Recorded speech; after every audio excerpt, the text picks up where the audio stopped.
Hello, it's time for some Ukulele Tuesday. We meet on Tuesdays, Thursdays, and Fridays, except I end up missing a whole bunch, but that's the theory of it anyway. And we're going to be talking about all kinds of delicious music today. Let me go post the link over on the website so everybody can come roaring in here. Let's see, scroll down to Tuesday, link to join.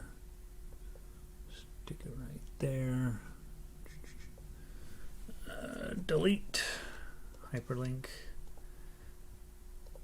paste, enter, edit, settings, open a new window, update, and bold, update. All right, so today we got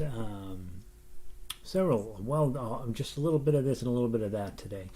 We have started a new round of intro to ukulele, so that we're going to wrap up last week's discussion about Frere Jacques and move on to strumming in the key of A. That'll take us through most of the week to this week. In fact, I think it'll take us through the entire week, just continuing to focus on that. We will work on making a bar chords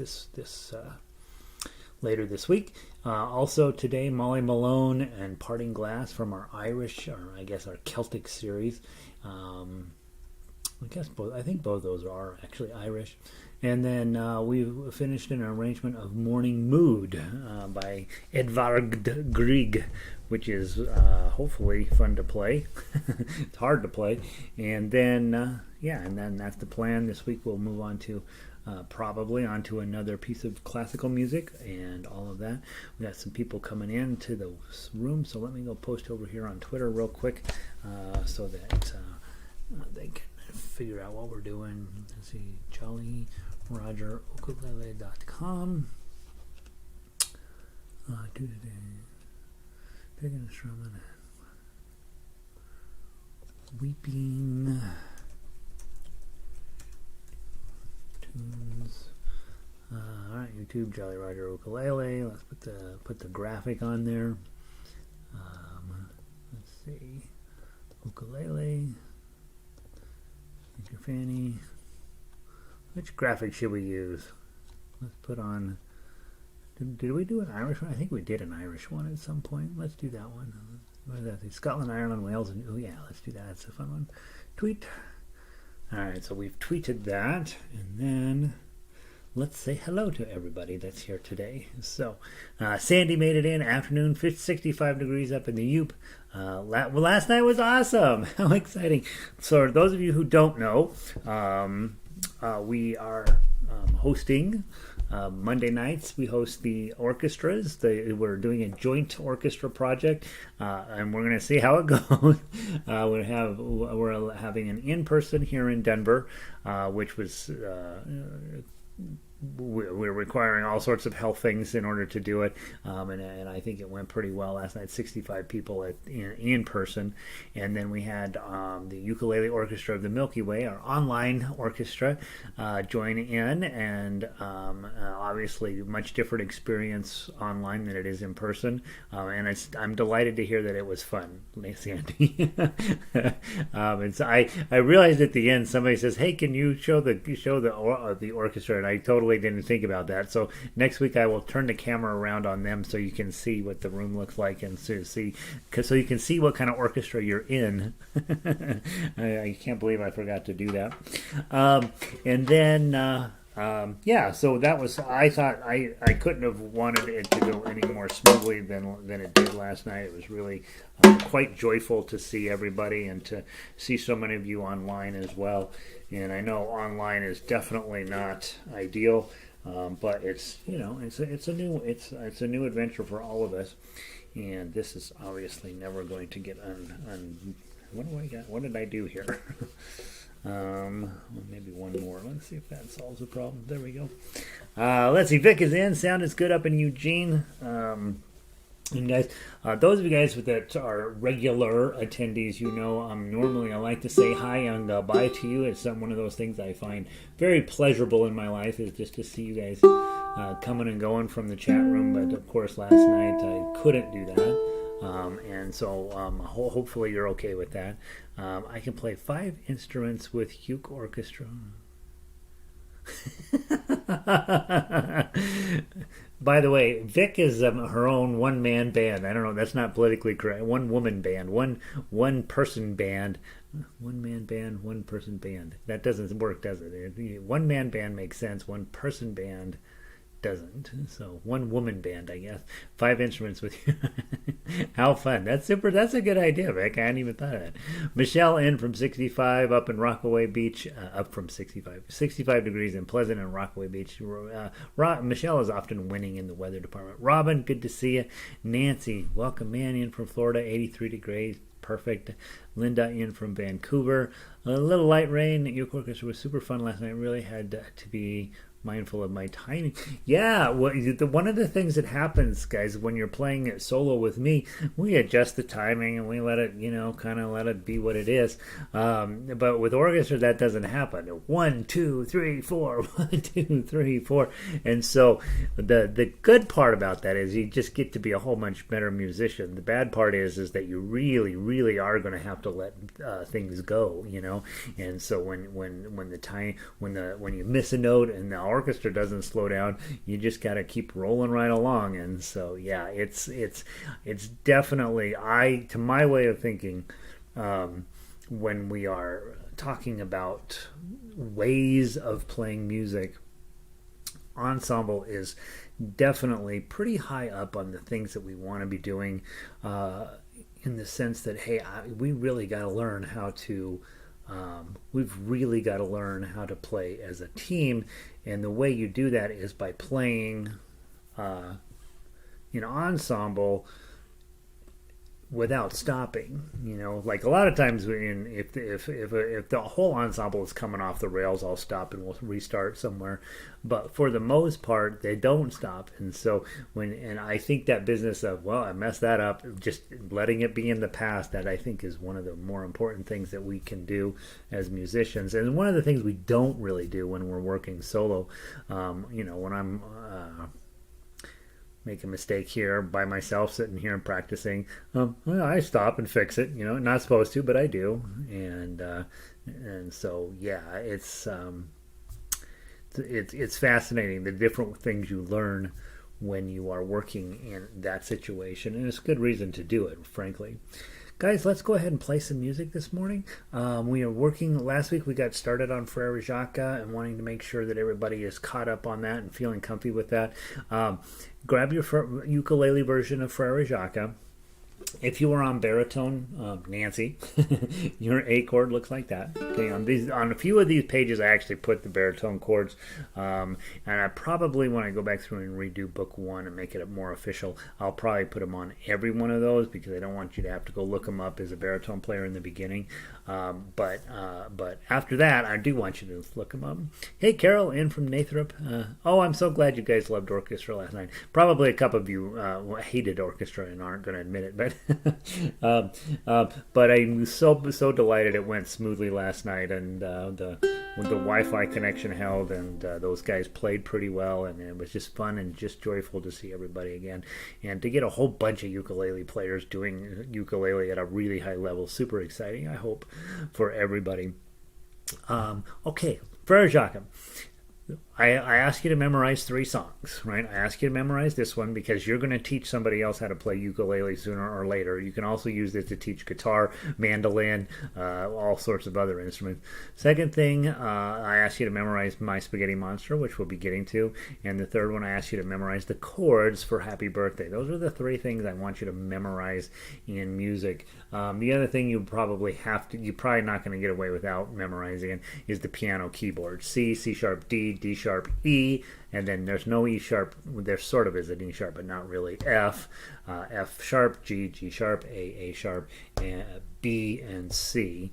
Those are the notes that you really got to know that layout. So I guess total you have to memorize 4 things. And so let's see how we're doing on Frere Jacques. We're going to play at full speed today. When we get to 797-540, that really feels twice as fast as the rest of the song. So the key to playing twice as fast is playing the other part, the slower parts, a little slower. So Sandy says, well, there was one song I disliked. So, yeah, we'll work on that song. I disliked that all summer. You guys were with me. You guys watched me trying to play that thing. It's going to be a challenge. We always want something that challenges us, I hope, in music. Most of the time we want to just have fun, but every now and then something just really just bust your chops a little bit is not a bad thing. All right. Let's make sure we're using the right fingers. On 0240, it says right in the lyrics, open, middle, pinky, open. And then at measure 3, it's going to say index, middle, ring. Index, middle, pinky. Okay, and then it's going to be ring, pinky, ring, middle, index, open. What I'm always concerned about is you're not just using your index finger going up and down, but you're actually alternating your fingers. I tell you which fingers to use here. It's not 100% required to use those fingers, but you probably ought to. From the top. Baritone players, you're on chords. Ukulele players, you're on melody. 1, 2, ready, play.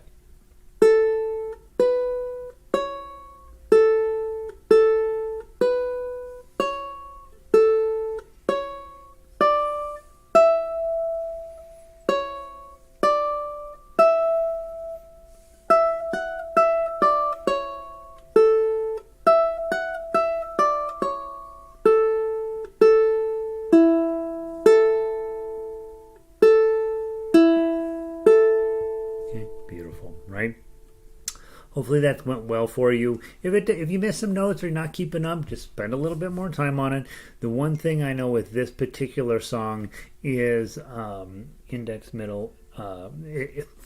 The one thing that's kind of important with this song is that you're associating that top line of the tablature with the bottom string on your ukulele, and that you're understanding that those lines represent the strings and that the numbers represent the frets. If you can get that into your head pretty solid, every single thing else we do is built off of that concept. And I didn't think up this concept. That this is a 14th and 15th century lute player concept. It was officially the first book of tablature was published around 1507, I think, and in those books, the tablature was actually the other way around, the way you would think you'd want to have it, and then over time they switched to do it the way it is now. And the nice part is, so you're doing something that's now 500 years old, and it allows you, the way we set up the sheet music is to know exactly where to put your fingers and on which strings, and then over time you'll get where you associate those with the standard notation up above, which is quarter notes, eighth notes, and half notes in this song. So all of that stuff we will be talking about plenty over the next few weeks, just to make sure that you don't have to get great at reading music. You're going to have to get great at reading tablature. And the good news is you'll be great at reading tablature within the next few weeks. And then the standard notation stuff is really a lifelong project. I've been reading music a long time, and I still every day find something new and interesting that I didn't know about before. So that's actually a much more pleasant activity for a lifelong learning type of situation. All right, so there's Frere Jacques on the baritone now, or on the ukulele. Now let's switch to baritone. But those of you don't change. You don't change your instrument. I change the instrument. Okay, so I'm going to play it exactly the same. You might want to pull up the baritone sheet music, just so that you and I are looking at exactly the same thing. What happens on this page is it's the same song, right, and the same fingering, but we're now in a different key because baritones are tuned differently. And the important thing for you as a ukulele player is that instead of strumming like we do at strum-alongs, you're going to pluck. Okay, pluck, thumb, index, middle, ring. And guys, on ukulele, you're going to put on this chord. You're going to put a bar over the 4, just cover all 4, and pinky on the 7th fret. Okay, and that's that GCEA ukulele chord shape that you see at the top left of the paper. And yours may sound like this. That's perfectly fine. That's the way it's supposed to sound when you first get started. But over time, you'll get to where you squeeze this a little better, and a sound will come out. Now this is on this instrument. It's not an E. On your ukulele it is. Couple of thoughts. One, try to keep your pinky curved. Okay, this isn't really what you want. Okay, you'll see me doing this a lot. I'm working on it. Okay, try to keep your pinky curved. Try to keep this as flat as you can. Make sure your thumb is hanging out right behind where your middle finger is. Okay, so your thumb is actually in front of the bar. Okay, and then these two fingers, try not to tuck them down here or stick them way out like this. Try not to do any of that. I see lots of ukulele players on TV, right, who got taught how to play the ukulele 10 minutes before they filmed the scene, and their fingers are always sticking out like this, right? Usually it's this one. Usually it's this. I see them doing a G7 and their pinky sticking way out like this. So try not to do that. That's what's happening is you're leveraging the rest of your hand to try to get these to do what you want. Everything's nice and soft, not in a hurry. You know, you may have to squeeze a little bit harder right now when you're first starting to make your bar than you will in the future. But we got to build this muscle up on your hand right now. So you're probably squeezing kind of hard just because the muscle's not fully developed yet. Ultimately, you'll be able to do it without your thumb at all. But in the meantime, squeeze your thumb a little bit. Okay, try to keep your pinky nice and round. Try to keep this as flat as you can. Okay, lots of things going on here. Okay, that's your E chord. And then baritone players, we're going to play the melody. Okay, so if you're on ukulele, give me 1, 2, 3, 4. 1, 2, 3, 4. That's all you're doing. These 4 fingers, 4 strings, pluck, pluck, pluck, pluck. When we get down to measure 8, you see that contraption there. That's your first and second repeat. So we're going to play into 8, and then we're going to go all the way back to the top. We're going to play the whole song again, and we're going to skip measure 8. Let's give it a try. This is our big moment in Frere Jacques. 1, 2, ready, play.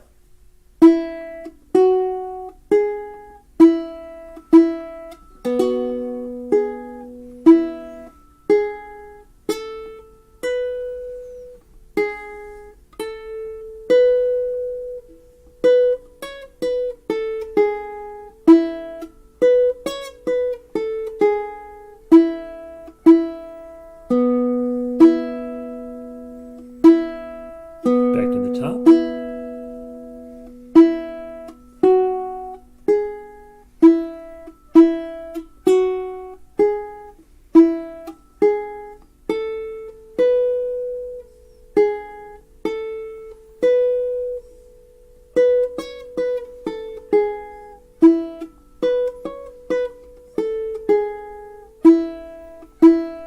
Measure 9. Isn't that nice? And hopefully at your house, especially if you have a ukulele, you're playing the chords 1, 2, 3, 4. Even when we get to measure 5, Sone le Martinez, you're still keeping that 4-beat pattern, and hopefully that just sounds like really pleasant music going on at your house because we're playing a duet together. I can't hear your part, but I'm sure you played it perfectly. Now, Frere Jacques will play it again on Thursday, and we're going to be in the process of continuing to build your skills when it comes to tablature reading and playing one note at a time. But for today, well, I want to make sure we're getting started on this book as well. So grab this book, and it doesn't matter which instrument you have right now, whether baritone or ukulele, they're both going to be the same. Now, if you are on baritone, let me talk to the baritone players first. Your chords are going to be A chord. Okay, all of these in a row up on the second, third, and fourth, third, and second string in the fret 2. Okay. We're not going to work on F sharp minor quite yet. Then you're going to have your D chord on baritone, which looks like a G chord on ukulele. It's right here. Okay, looks like that. And your E7 is the easy one on baritone. Okay, that's what yours look like. Okay, on ukulele, index finger on the 3rd string up, 1st fret, and your middle finger on the 4th string, the one closest to your face, 2nd fret. Okay, there's that, your chord. And then your D chord, it looks like baritone's A chord. So it's index, middle, and ring in frets 2, 3, and on frets 2, 2, and 2, strings 4, 3, and 2. That's your D chord, okay, in ukulele. And then your E7 chord, you're going to slide your index finger back and drop your ring finger, and then that's your E7. Okay, so your E7 is a little bit more complicated, but it's way easier than some of the other chords we have to learn. And so just be thinking about A chords here, D chords here, E7 is right there. And usually be thinking about D chord just expands a little bit and moves around just a tiny bit to get to that E7. Pretty nice thing. When you're in A, to get to E7, this goes up, this goes down, this adds on to the bottom. And then the reverse. Pull up, switch those two out. Okay, so that's your A's, your E's, and your D7s, or your D's and your E7s. Now, the purpose of this book is to give you a limited number of chords and a whole lot of songs. Basically, that's how most ukulele strum-along groups work. They want to have a very limited number of chords, generally speaking, not all of them, and certainly the ukulele groups that have been around a while, they get more and more complicated chords as they go along. But if you are starting a ukulele group, or you are going to one that's a little bit more sophisticated. Ours here in Denver has been around forever, and they play some pretty sophisticated stuff. But most of them, we generally want to keep kind of limit the number of chords and then maximize the amount of singing and fun that you do. And this is exactly what you'll see. And here, Frere Jacques is the first song. So let's go ahead and do a tab or a strumming version of that. Index finger here, middle finger here for ukulele, and for baritone, dun dun dun. Okay. Now I teach you this. Are you sleeping? Are you sleeping? Because that's the harder skill that you're going to have to learn. However, if you go to your strum along, they'll teach you this one. Index finger down, up, down, up, down, up. Are you sleeping? Are you sleeping, Brother John? Brother John. Okay, so that's actually a very effective tool. Generally just down and up. We like to strum about where the body and the neck come together, right? Sounds prettiest there. If you strum down here, you get a different feeling. So that's not that it's good or bad. It's just different down here. Okay. Sounds a little bit more 1920s radio kind of sound. Or up here. Okay, so that's your A chord, and that's two possible strumming patterns: plucking and strumming. Okay. Another one is your thumb straight down. Frere Jacques. You notice I tend to grab the bout of the guitar or of the ukulele when I'm doing that. I just do it right here. Okay, and you can decide how you feel about that. But most of the pros, they do the same thing I do. We grab here, just so you know where you're at. Are you sleeping? Are you sleeping? Nice part about that, your thumb has got a lot of flesh on it. Gets a nice soft sound to it. Sounds pretty, right? There's that type of strumming, and there's a few other, not very many more other ones that you can do. You can take all these three fingers going down, gets a real big sound. So what I'm doing is ring, middle, and index, just sort of in that sort of fashion. Are you sleeping? Are you sleeping? And then to fancy it up, when you go down, come back up with your index finger. Okay? Everybody down, index up. Everybody down, index up. So my hand is sort of a fan stroke, going down like you're opening up one of those, you go to the those old-fashioned, I don't know if they're old-fashioned, maybe they still use them, those kind of fans that you open up. Are you sleeping? Are you sleeping, Brother John? Okay, so those are your strum options. And we'll be playing through a bunch of these tomorrow. But just be thinking, you got more than this as your options for strumming. When you go on the internet and they talk about strum patterns, that's what they're talking. They're not talking about what to do with your right hand. They're really talking about up, down, or down, up, down, up, down, up, down, up. There's acres and acres of discussion about best way to strum certain songs. I think you should do none of those patterns. I think you should come up with your best pattern for any song. And so if it's Frere Jacques, is this Frere Jacques, Frere Jacques? Is that the best? Or is Frere Jacques, Frere Jacques? Or is it Frere Jacques, Frere Jacques? Or is it Frere Jacques, Frere Jacques? And as you're messing around with strumming patterns, I didn't even think about it. I just covered up my strings here with this hand. Just covered them so they make that sound, so there's not a ton of other noise. And then I can focus in on what's really going on with my right hand. Am I going to be doing pluck, strum, pluck, strum, pluck, strum, pluck, strum, or pluck, strum, strum, strum, pluck, strum, strum, strum, or pluck, strum, pluck, chunk, pluck, chunk, pluck, chunk. Are you sleeping? Are you sleeping? All right. And so be thinking about being creative. The one thing I know most of the ukulele players I work with that were not trained by me, they come in and they really do some very predictable things with their right hand. And I want you to be able to go grab your right hand and do all sorts of different choices with it. When you watch really great classical guitar, everybody does this exactly the same. Everybody, because there's only really one easiest way to finger any particular song. But what happens over here is where the magic is. They'll be doing different and more complex tools with their right hand. Once you turn to page 2 in the book, okay, page 2 has, so page 1 is all about the A chord. Page 2 is all about D chord. For ukulele, you are doing into 1, 2, 3. Okay, gonna get you 1, 2, 3 on the 2nd fret. And for baritone, we're going to be using this shape. This is the D shape. If you are making this shape, okay, that's a G chord on ukulele or a D chord, make sure you're not doing index, middle, and ring. And make sure your middle finger is not happening above your index finger. That's upside down, I call it. Okay, index, middle, and ring. That shape is going to be super important. Let's play a little row, row, row your boat. Just plex. Okay, 1, 2. Row, row, row your boat gently down the stream. Merrily, merrily, merrily, merrily, life is but a dream.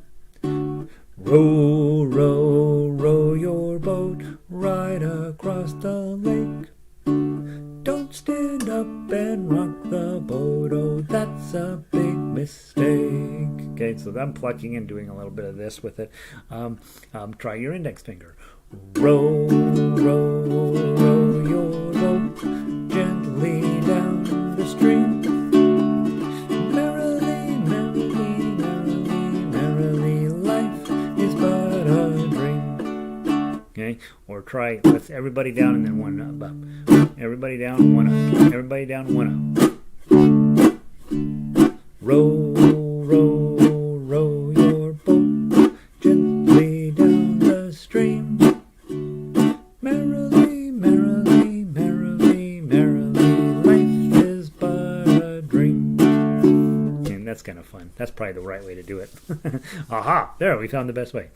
All right, so there's A chord and D chord. The last one, and I like to play this because a lot of times people haven't necessarily heard this song. Go to Lime and a Coconut at the bottom of page 2.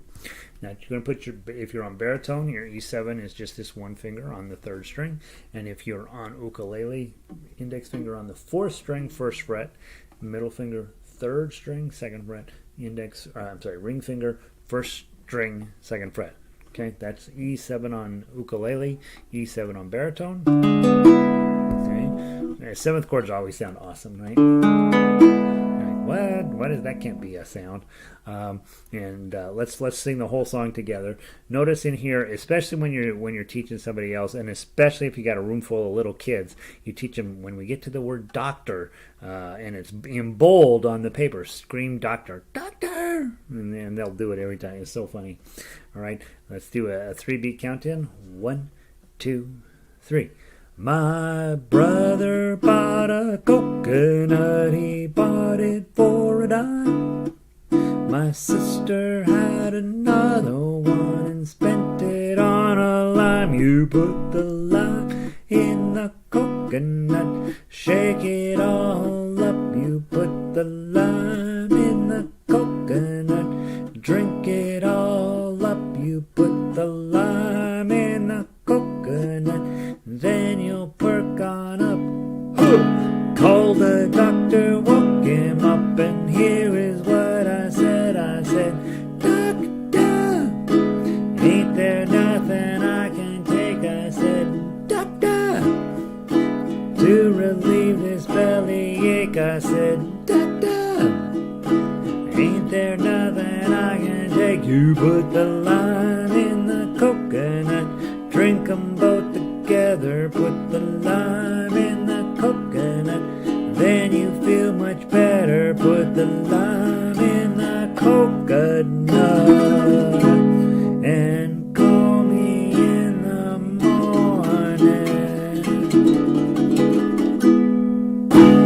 Right? In this book, I put 2 asterisks when I want you to tremolo. Tremolo is pretty straightforward. Index finger up and down. Okay, don't move your, don't do your elbow, but do it from your wrist. And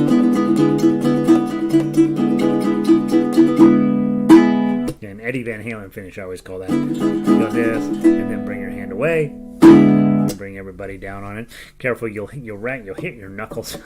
With little kids, I always make them do a really big Eddie Van Halen and then bring it down. And all the boys are like, "Oh, I'm gonna really nail this thing," and then they hit their knuckles on the side of the ukulele. They only do it once, but they learned. Doesn't hurt them. Well, it probably hurts a little, but. It teaches you the limits of where music can take you. Now, homework for the week. Play the rest of the book. Okay, if you don't know the songs, go listen to them, a few versions of them on YouTube, and then come back. But your goal here, and we'll spend probably the rest of the week working on this. In a cavern, in a canyon, excavating for a mine, dwelt a miner, 49er, and his daughter Clementine. Okay, and I missed some of the chords there. But go through and practice, just go through the whole thing. Oh, Danny boy, the pipes are calling from glen to glen and down the mountainside. You don't have to be a good singer. In fact, it helps if you're not. I'm a horrible singer. I'm working on it. To just see if you can get your chords on Impossible Time. Do your ears, let me put the right chord on. Do your ears hang low? Do they wobble to and fro? Can you tie 'em in a knot? Can you tie 'em in a bow? Right, so you're working on those things, seeing how quickly you could play these songs and be comfortable with A, E7, and back to A, toss in a D here and there. In your book, the colors mean something. So the red headlines are 1-chord songs. The green headlines are 2-chord songs, the blue headlines are 3-chord songs, and the purple headlines are 4-chord songs. I printed mine out in black and white, so they're all the same. I wanted to make sure that the colors didn't have to be on there. So rest of the week, this is your focus, and obviously play Frere Jacques every day till you die, and then play as many of these as you can. I'd like you to be able to play the entire book. Okay, and so if there may be songs in here you don't know, every single song in here is worth knowing. There's no bad songs in this book. It is brilliant. Okay, there you go. That's book 1 today, guys. Have a wonderful day. If you're only doing book 1, you can sneak out. Book 2, people, let's go take a look. We have a lovely set of music this week. Let's see who's wandered in here. I'm in the other window, so let's see. Ronnie made it in. Hey, Ronnie, 92 and cloudy down in Albuquerque. Good to have you here, Ronnie. All right, here we go, guys. We've played this stuff before. You know it's beautiful. You know it's worth having in your repertoire. So let's take a look at. Let's do Parting Glass last. Let's do Molly Malone. Go grab Molly Malone for ukulele, and let's do that one first. That was yesterday's song, Monday's song. Well, by the way, welcome in, everybody. I was so delighted to see most of you guys in orchestra last night. It was definitely one of those, let's just do it and see what happens kind of night. And I think overall, I was very pleased that we had reasonable success with the technology, and we had a very surprisingly good turnout, I thought. And I was just delighted that those of you guys who could join me did, and I think we had a wonderful evening. We had one song, a couple of songs that are sort of standard things we do, the Make It Better Bar and the Happy Birthday in 4/4. Those are very standard things that we do just to make sure your brain is working correctly. And then we have an easier song in All of Me and a very difficult song in Harlem Nocturne, and so it was delightful to get the chance to to try all of that stuff with the large group. And hopefully it sounded good enough at home where you could play along and kind of know where you were. Hopefully my conducting, I will be doing quite a bit of vocal conducting as well, so you'll have general sense of where we are, in addition to the actual, counting of the times visually. And so hopefully between the two of those you were able to find mostly where you're supposed to be. Whether you could do it last night or not is not important, right? By the time we get around to concert, you will be able to do it. And so very exciting to have all of you there. Let's see, Mary Ann made it in. I'm back. Hi from Michigan. She said back after family and travel breaks. Good to have you back. I loved hearing the RMUO last night. Made me happy to hear a group of people playing together. Isn't it nice, right? I mean, it's so fun. We knew we liked going out and getting together and making music and listening to music. We knew we liked that. We knew that. And then the pandemic came and just shut all that down. And we did what we could, but it's not. It feels really good just to get everybody together and enjoy what we're doing together. What we're doing here is playing solo style, right? But we play solo together, so it's pretty hard in its own way. Molly Malone, as you guys remember, we did this, what was it, back in February, and just it's just a beautiful song. Da dum da dum da dum da dum da dum da dum. So it's in Dublin's fair city where the girls are so pretty. I first set my eyes on sweet Molly Malone. And you can tell the singing lessons haven't quite settled in yet. But so a pretty song, not fast, just really kind of sad. She's a fishmonger, and she's dead by the end of the song, of course. This is what happens in all Irish music. Somebody's dead. And so let's give this a try. Let's play it 3 times through, but each time I want you to play it differently with me. Okay? So baritones, you're going to just be on chords. End of discussion. Ukulele players, the first time I want you to play chords, and I'm going to play the melody. And then the second time through, we're going to switch. You're going to play the melody, and I'm going to play I will sing the chord, or sing the notes. I'll sing the, you know what I'm saying. First time I will do melody, you'll do chords. Second time you'll do melody, I'll do chords. The third time through, we'll take on the tough axe, okay, and tough uke, and see how we do. Okay, does that seem like a good plan? Hey Terry, welcome in. Diane, loved last night and listened to it again today. Good sound. Can't stay long. Good to have you, Diane. Diane is one of our longtime orchestra members. It was delightful that she could join us last night. Delightful to have you today, Diane, and positively exciting that you listened to the orchestra recording. Yeah, it's always a challenge with getting sound, and of course it's not nowhere near the sound you wish it was, but as long as it's good enough for you to be able to play along to, that's really the purpose of that. All right, I'm going to play melody. You're going to play chords. If you're on baritone, you're going to play chords all 3 times. Nice and slow, 2-beat count in, and then we go. 1, 2.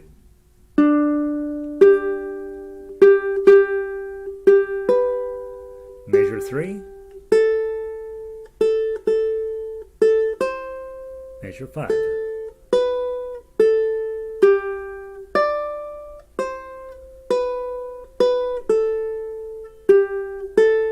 Measure 9.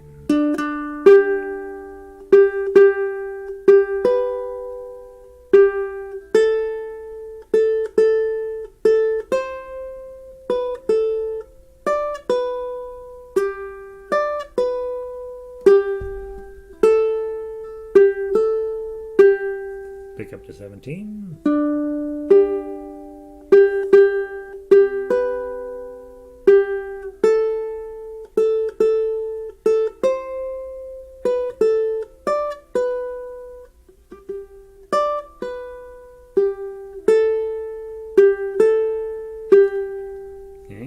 Pretty, just really a nice melody. Let's go back. Let's try it again. This time I'm going to play the chords. I'll hum enough of the tune where you have a general sense of where you are. You're on melody. And the whole thing is in second position. If you want, you can play it in first position and reach your pinky up to 5, or play it in second position and then nothing has to jump. Okay? Either way you want to do it is fine. From the top, I'll do the chords. 1, 2, 3. I'm sorry, it's a 2-beat count in. 1, 2. She was a fishmonger, but sure 'twas no wonder, for so were her father and mother before, and they both wheeled their barrows through streets broad and narrow, crying cockles and mussels, alive, alive, oh, alive, alive, oh, alive, alive, oh, crying cockles and mussels, alive, alive, oh. Okay, now we would repeat. Okay, so again, you saw if you're playing melody, okay, your job isn't terribly hard. The rhythm's a little bit interesting, right? There's some plays where there's straight quarters, and some other plays where it's quarters up against, or dotted quarters up against eighth notes. And they vary a little bit. So that's what's kind of beautiful about it. Playing the melody, the chords are not terribly difficult, but they're a lot, right? So they change every single measure, and so you got to be on it a little bit. And again, really excellent song to be working on that sort of thing with. Finally, let's play the tough uke, okay? And with this one, I would say probably be thinking about grabbing your full chord every time, because it's really built around the chords. The other thing is plucking going to make more sense, or thumb downing going to make more sense? Either one of those is perfectly legit. Terry says, yeah, I thought the online orchestra sounded great last night. Yeah, good. It was super exciting to have so many of you there last night. From the top, I'm going to use my thumb, I think, and then maybe we'll go back and play it as a plucker. 1, 2.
Every single time, no, I finally got it right on the last one, but that E minor with your pinky up on 5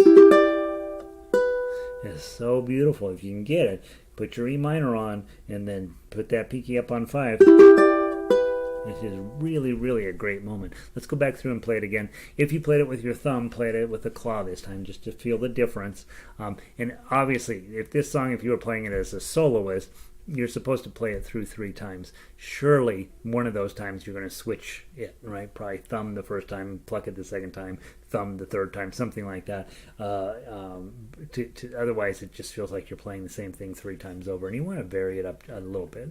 Let's try it as a plucker. 1, 2. Oh, let me start with the right chord on. 1, 2.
course, big fancy G chord on the end, or a regular G chord. Isn't that pretty? Really, really beautiful song. Let's hear it real quick on baritone, just so you get a sense of why you should buy a baritone. And because I know a couple of you guys are baritone players, and so let's see how that goes. All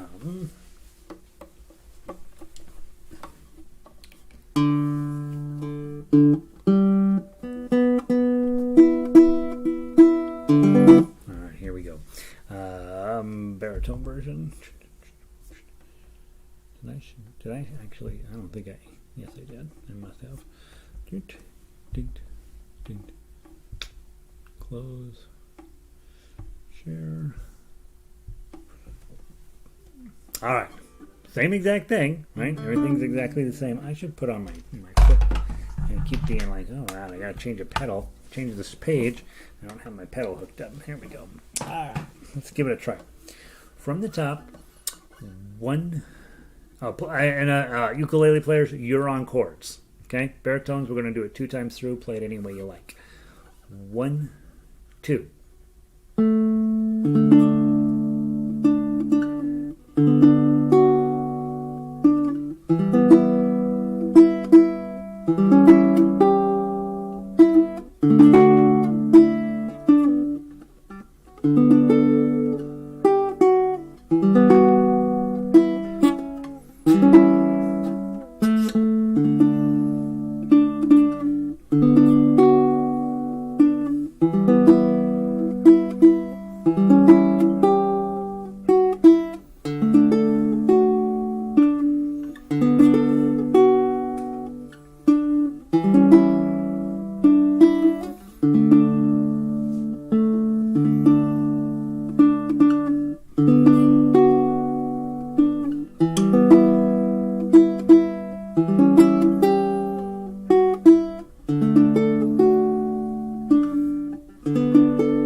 It's a really, really pleasant song.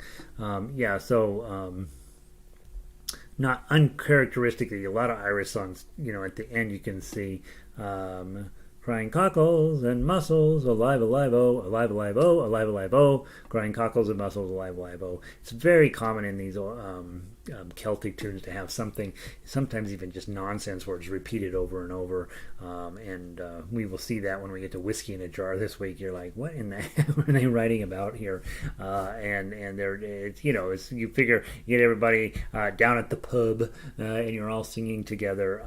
Having the words be a little bit simpler where everybody can jump in on the chorus is can't help but be a good time. All right, let's go grab Parting Glass. And we'll play it on baritone first. So let's grab that first, and then we'll finish it up on ukulele. So grab the baritone version of Parting Glass for me real quick. Okay, now with this, ukulele players, you start off with a B minor, and B minor is not a super pleasant chord for you. Bar on 2, ring finger on 4 on the top string.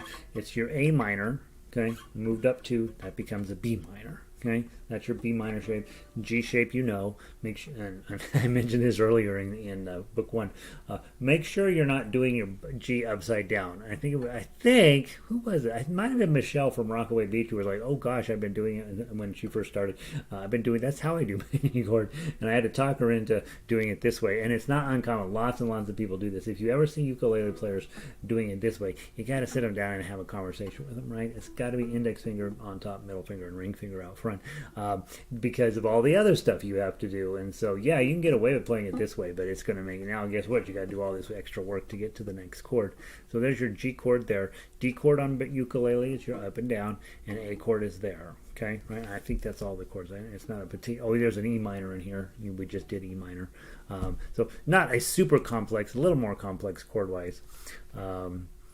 And this is a song that gets stuck in your noggin, and you're going to be singing it all week. So just to warn you, okay? Baritones, I'd like to play the melody first. Okay,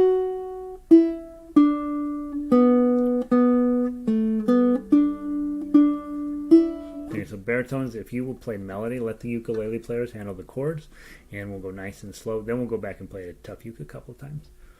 1, 2, 3.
So what you see there, what you see going on there is A, B, A again. The song structure is main idea, repeat the main idea, and then at measure 9 you come in with a totally different idea, and then you wrap up the song from 13 to 16 with the same original main idea. So A, B, A is very common in folk music.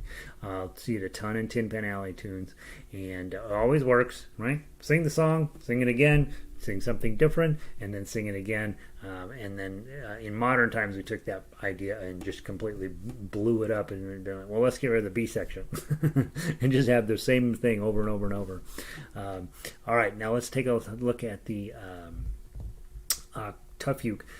Ukulele players, if you want to do the boom chuck, okay, what we talked about when we were learning this was boom, boom chuck, boom chuck, boom chuck, boom chuck,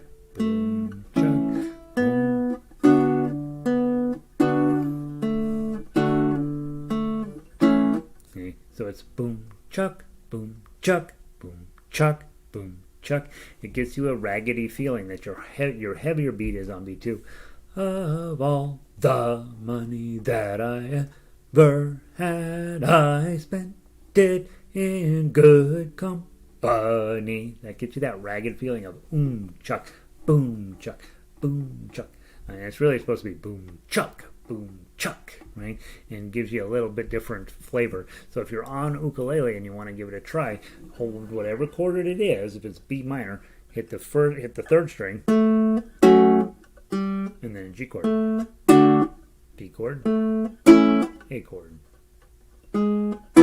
whatever it is on your whatever you got to hold over here is fine. If it's a ukulele, B minor, G chord, D chord, A chord.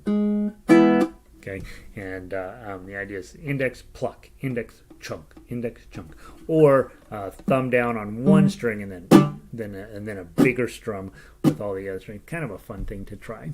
Okay, baritone players, let's try the tough uke. Okay, not too fast. Starting off with your B minor. 1, 2, 3. Oh God, let's try again. 1, 2, 3.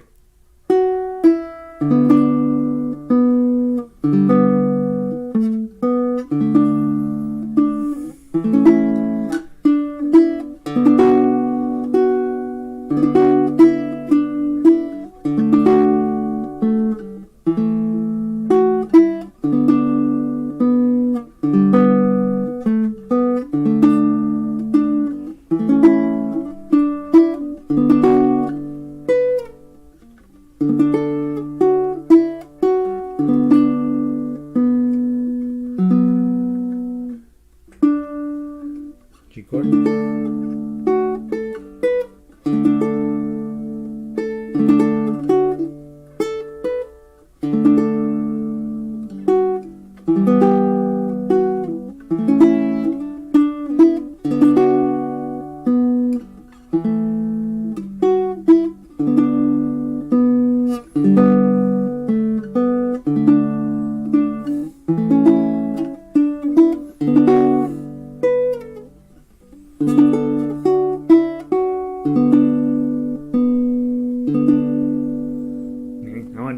Oh, and then by the way, on this thing, you're supposed to turn around, grab your F sharp 7,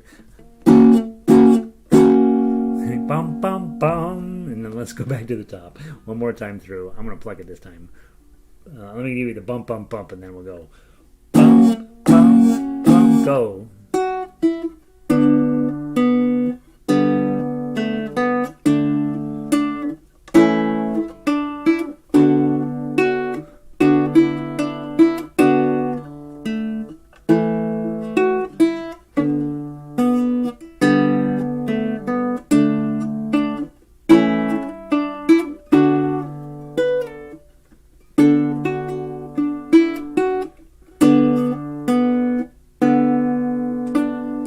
Page 2.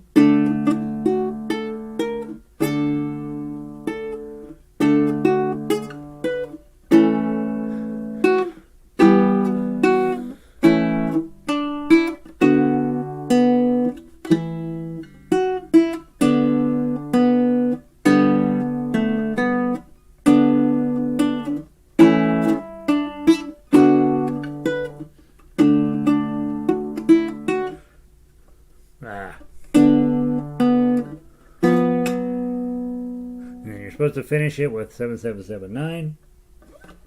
That's your high B minor. Isn't that fun? That is a song that you should just sit and work on it today. Just sit down and just play it 80 million times. You will be well rewarded. I love that song so much. All right, let's play it real quick on on ukulele, and we'll see who wins. Sometimes baritone wins, sometimes ukulele wins. So grab your ukulele version of this, and you'll be singing it. Honestly, you'll be singing this thing in your head all week. It's that much of an earworm. Okay, everything's the same on ukulele, right? Baritone players, you're now on E minor. Dun, dun, dun, dun, C, good. G chord, or G's right here, and D. So your chords are much easier on baritone. That's why if you have a ukulele friend, they play the baritone chords and play the chords on this page using a baritone, and then you play the melody, and you're going to have a really, really, really fine sounding song. Let's give it a try. From the top, we're in E minor. 1, 2, 3.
7779.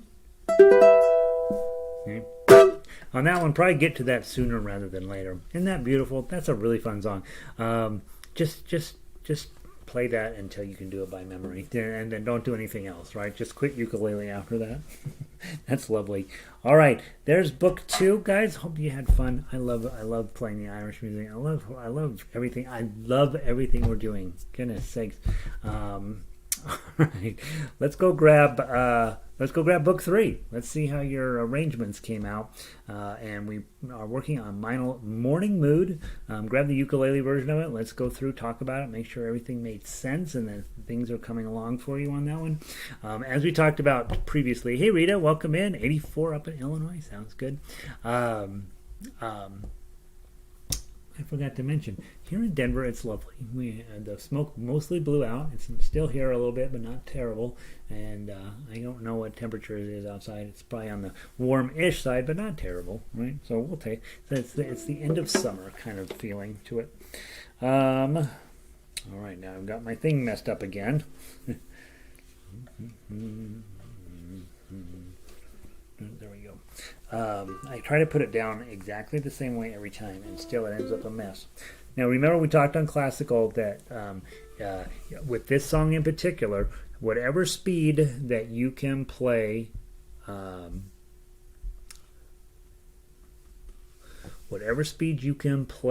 measures 30 into 31 is the speed you can play the song. Okay, so let's go to 30. 778, and let's just set up about the speed I think I can play it. Okay, and remember, we're going to be trying to hit your pinky here.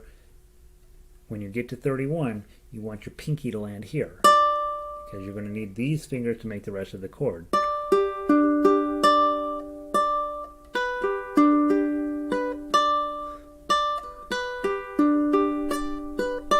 Okay, so up here,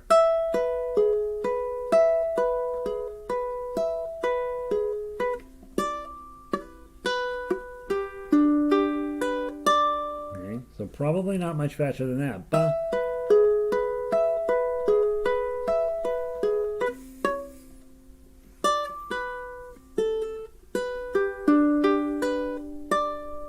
Okay, so it's pretty fast. Okay, so we're gonna, which means that's about the speed your 16th note's gonna go. I wasn't even doing it particularly well, and I don't know what that note meant, so I'm going to make that note go away. I don't know what I meant there. Okay, and let's try it here. So we'll play the rest of it fairly slow in the idea that we're going to get there.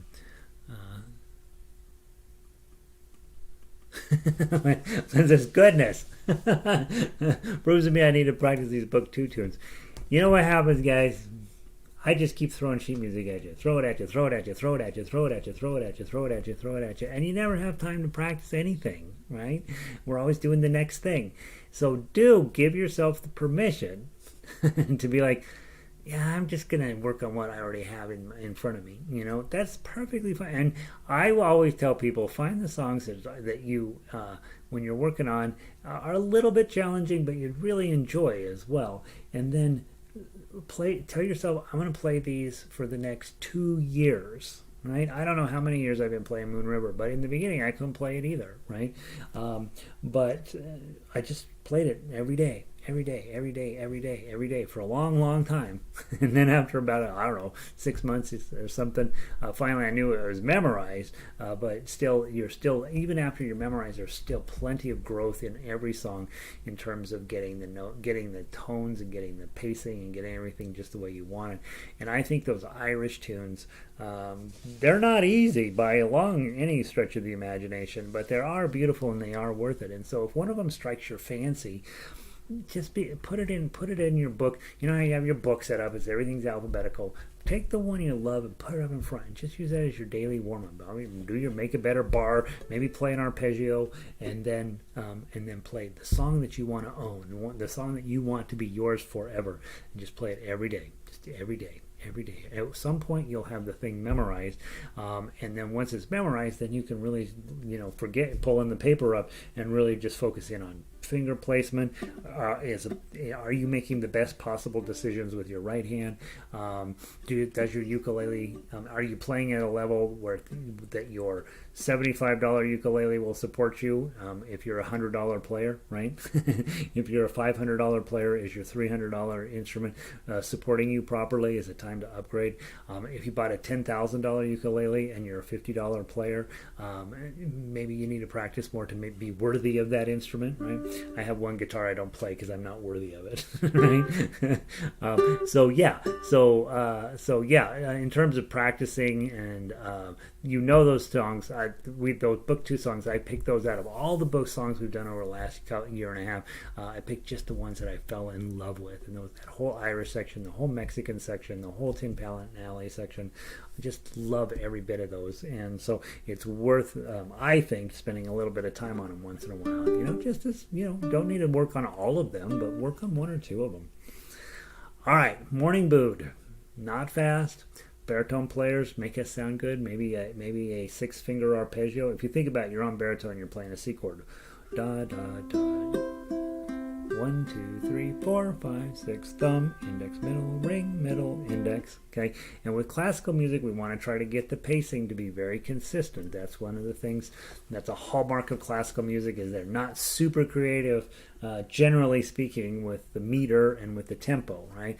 Because we think of it as large groupings. So there's plenty of meter and tempo changes in classical music, don't get me wrong, but once we establish what the meter and the tempo is, we want it to be consistent. So I'm going to count in 6, and we're not going to go fast. 1, 2, 3, 2, 2, 3.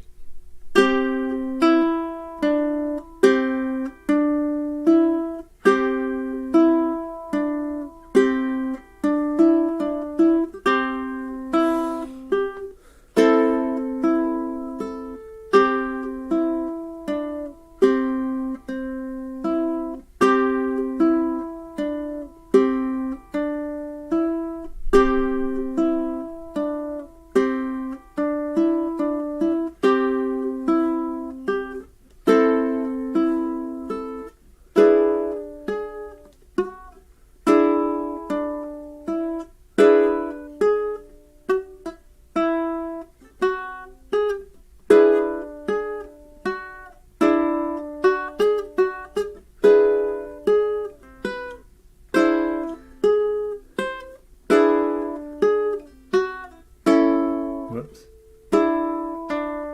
13.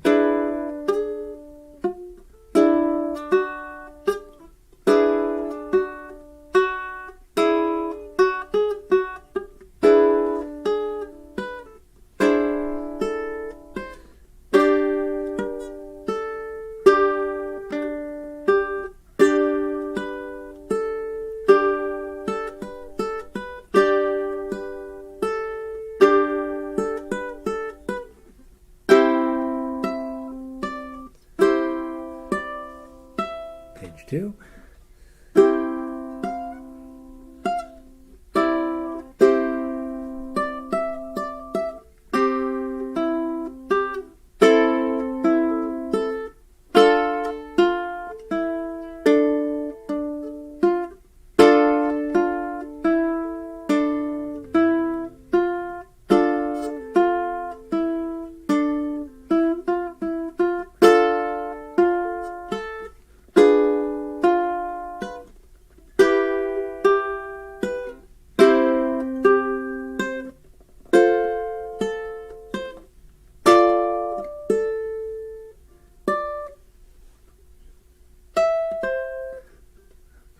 So, let me get 28. Ready, play.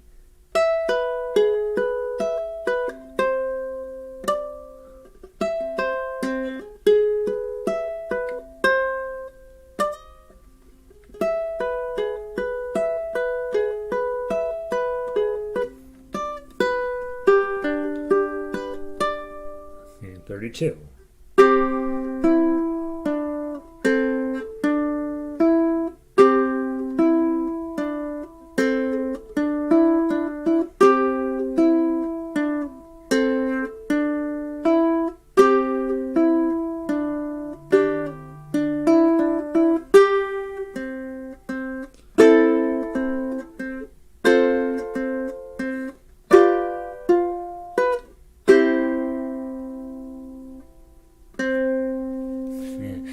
right, so very poor job playing it. Let's see if we can clean that up just a little bit. By the way, when we last met, we didn't have a tough uke version, right? You were supposed to work on it yourself. So for those of you guys that did, how did your arrangement compare with what I've got on here? Basically, I just dropped the chords in underneath every other beat, right? So beat 1s and beat 2. I just put the chord on all pretty much throughout, and I knew going in measure where do you go? Measure 9 when you switch to the E, measure 8 when you switch to the E7, that you got that 4 hanging out there, that stupid G sharp, right? And then that's followed by that even stupider F sharp. And so how are you playing that? I'm finding that I'm trying all different things and being unsuccessful at almost everything. So probably at this moment, my first thought is I'm going to drop my middle finger to get those 2s. Because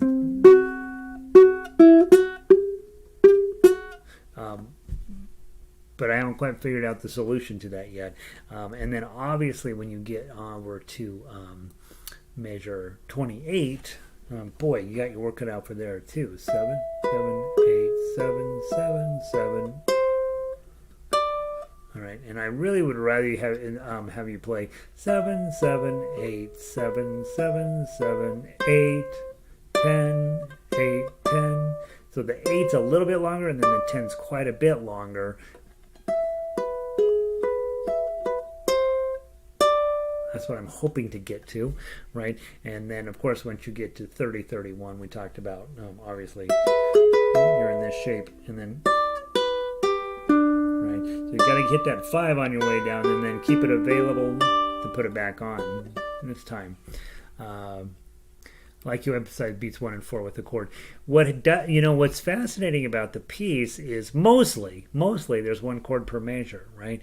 And when you are a young pianist and you practice this song, it's really a melody piece, right? And it generally holds together with this relatively tight pattern, and then you move it up and you move it back type thing. But generally speaking, because we tend to teach this to newer pianists, is that your left hand, what hand is this? This is the left hand, will just be one note, right? It'll be usually the root note of the chord. So you'll play a C, and then another C, and another C, and then an A, and then a C. But they're not going to make it super complicated. You guys on ukulele have exactly the opposite situation. The melody is not particularly challenging to play on the ukulele. It does go up to 5s and 7s and 10s, so there are moments when it's like, but when you add in the chords underneath it, even though the chords are all quite playable in and of themselves, you have a whole nother level of crazy, and it ends up, and just like what Rita says, it sounds actually really nice, and it kind of helps keep you in place. Bum bum bum bum bum bum bum bum bum bum ba da da da bum bum bum bum bum. And I don't want you to do it like that, right? I don't want you to overemphasize those, but at least helps continually keep you grounded in where beat 1 and beat 4 are in this song. 6/8 is a pretty challenging time because it's really, we can generally count it in 2. 1, 2, 3, 4, 5, 6. So it's really 1, 2, or 1 triplet, 2 triplet. We sort of count it that way. And as a player, it's kind of nice to know, all right, every 4th beat I'm going to knock some kind of a chord out. Let's try it again. I'm playing it with claw, okay, because I know that it's classical music, and so you're supposed to look like a classical player, right? But you can try it with your thumb.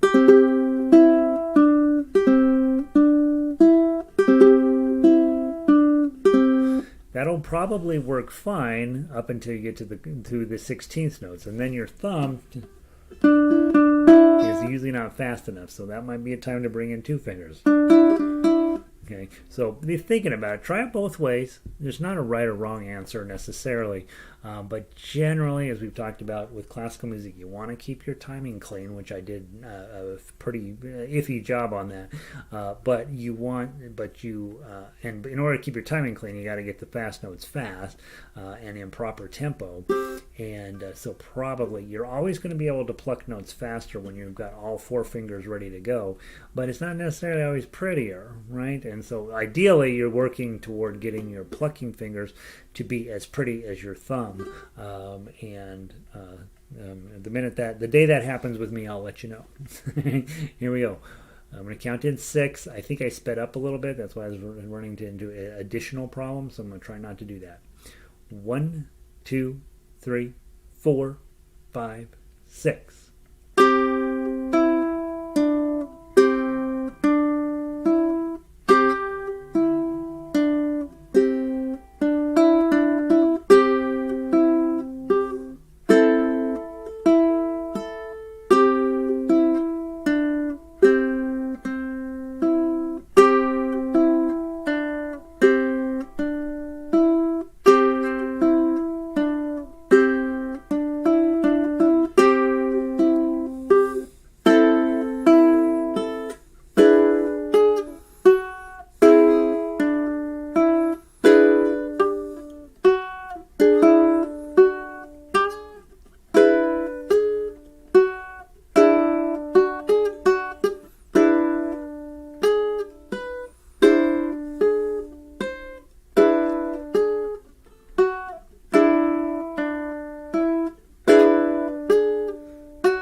Ah.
Sorry, I apologize, guys. Here we go. From 28, ready, play.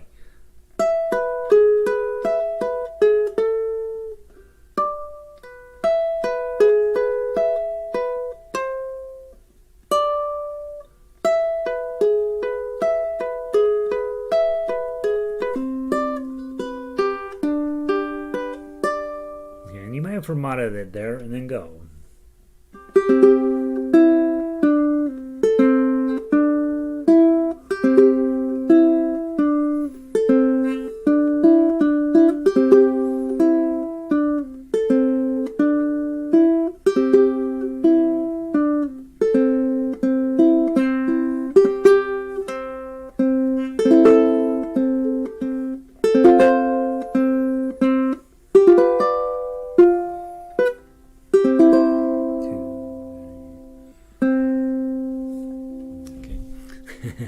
So I'm really fighting 28 as probably, hopefully you're just playing through it, no big deal. But yeah, pretty challenging moment. Let's go ahead and grab baritones just so we can make sure we can hear it again in a different way. And let's agree that we're going to play this again on Friday. Okay, so don't put it away quite yet. And also know, as we get into classical music, we're going to have a lot more opportunity to get better at some of that weird stuff. And the nice part, the thing that cracks me up about the song, you're busy, everything's working so beautifully, it makes perfect sense. And then you get that B diminished seventh right there in the middle, major 25, and for just a moment you're like, that's not the right chord. And then it resolves so beautifully into that E minor chord right after it. It's just crazy how classical music, they'll be going along, it's lovely and beautiful, and then they go wank, wank, wank, and you're like, what is that going on? And then they go, just kidding, it's beautiful, beautiful songwriting. All right, so let's grab the baritone version of this, and then you'll be on your way today. Shoot, what did I do here? Oh goodness, I'm still working on figuring out how to make this thing get along with me. Morning mood, where are you? LMNO, morning mood. There we are. Grab the done baritone. All right. That's not the song I needed. I'm like, wait, that doesn't look right. Morning mood, baritone. Here we go. That's not right. One more. I'm gonna get it yet. Hold on, you guys. Morning mood. Morning mood. Baritone.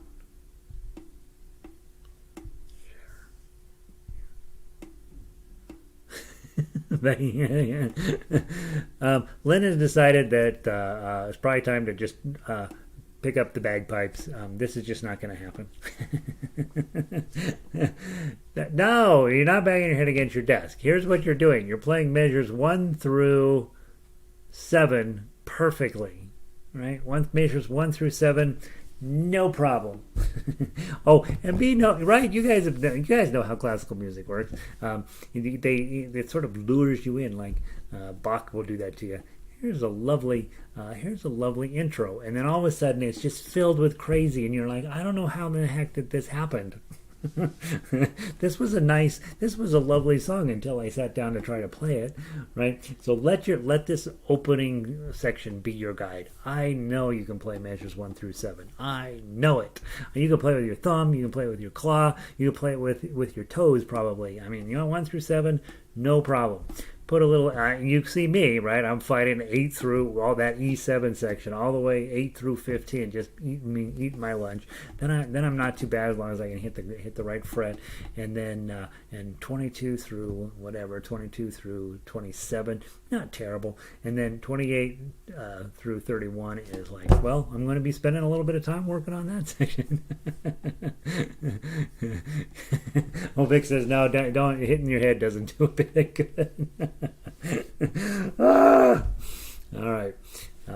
If it's at all helpful to you guys, let me give you one last thing before we play this song. I'm taking a class called Music Theory, right? You've heard of music theory. Class, no problem, right? Basically makes sense. I already pretty much know what we're talking about. Learning something every day, but not terrible. And then to go along with music theory, they have a thing called Music Theory Lab. And you're like, I don't know what that is. I guess we go in and stir music theory up or something. No, it's really singing class is really what it is. And one of the things that I have to do, that I am required to do, is I sing into the computer, and the computer judges whether I hit the right notes and if I hit them in the right time. And you can set it to easy, medium, and hard. And I have it set on easy, right? Which means it's not too picky about whether you're getting the right notes or not. For a week, I played you have to sing, right? You sing in there, and then it says, here's how you did. And for a week, I got nothing higher than 17%. And I must have sang these, I don't know, 3 or 4 songs we had to sing. I had to sing them probably a dozen, not 100, but a lot of times. And finally this morning I got one of them to go in at 94%, and I'm like, that's it, I'm submitting that one. So believe me, this banging your head against the desk thing, it happens, right? Let's do this. One time through on baritone, do the best you can. If you're on ukulele, look at your chords. Just a pleasant walk in the park. B7, remember, is this one bar at your A7 on 2. And everything else, you got that F sharp diminished in there. It's going to be this shape. Okay, I don't remember if it's on 1, 2, or 3, but it's going to be that shape. And everything else you've seen a million times. Morning mood on baritone. Let's see how nice we sound together. By the way, thumb, index, middle, index. Thumb, index, middle. Thumb, index, middle, ring, middle, index. That's 6 beats, right? It works out every time. From the top. 1, 2, 3, 4, 5, 6.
then go.